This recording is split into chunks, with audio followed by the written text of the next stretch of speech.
In this guide, I'm going to show you how to fix TikTok footnotes not showing. This is Miguel from Just Pause, and before we get into this guide, make sure to like the video and subscribe to the channel with all notifications on for more content like this. It really does help out the channel and we'd greatly appreciate it. If you have any questions, just ask them down in the comment section below. I'm going to be doing my best to reply to every single comment down there. First, make sure your account is eligible for footnotes. TikTok requires contributors to be at least 18, have used TikTok for at least 6 months, have a valid email address or US phone number, and have no community guidelines violations within the past 6 months.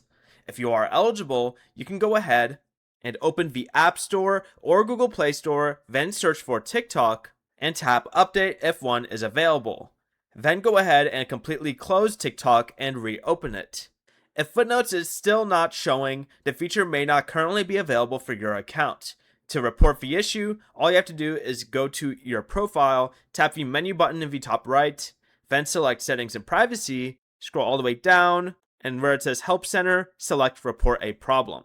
Before you leave, remember to like the video and subscribe to the channel with all notifications on for more content like this. It really does help out the channel and we'd greatly appreciate it. And if you did have any questions, just ask them down in the comment section below. I'm going to be doing my best to reply to every single comment down there. Peace.